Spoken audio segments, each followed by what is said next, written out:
Salut, c'est Étienne. Bienvenue dans ce rendez-vous hors normes où je vais vous parler des normes. J'ai vraiment envie que vous preniez la pleine mesure de ce que sont les normes volontaires, de ce qu'elles nous apportent, comment elles nous simplifient la vie. Et tout ça dans un domaine que vous adorez et que j'adore, le sport. Aujourd'hui, dans le canoë-kayak, ma discipline de prédiction aux Jeux Olympiques avec la norme NF 1385. Liée en avril 2012, la norme NF-EN 1385 porte sur les casques utilisés pour la pratique du canoë-kayak et des sports en eau vive. Des casques comme ceux qu'utilise Étienne tous les jours, en compète comme à l'entraînement. Car même si dans ce sport on déplore surtout des accidents par noyade, un bon casque est toujours utile à un bon kayakiste.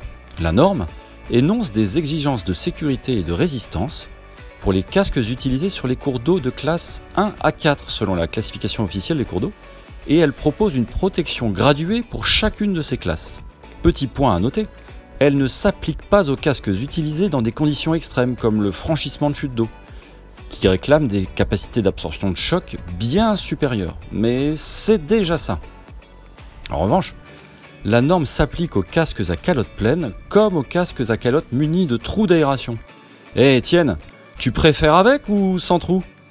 Point important, comme toutes les normes volontaires, cette norme a été faite par les gens du monde du canoë-kayak, les fédérations, les fabricants d'équipements sportifs, les hydrologues, etc. Dans le métier d'Étienne, on appelle ça les parties prenantes. C'est pas une norme venue d'en haut.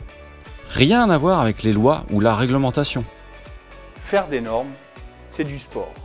Et c'est vous qui faites le match, pour le bénéfice de toutes et tous. À bientôt pour un nouvel épisode.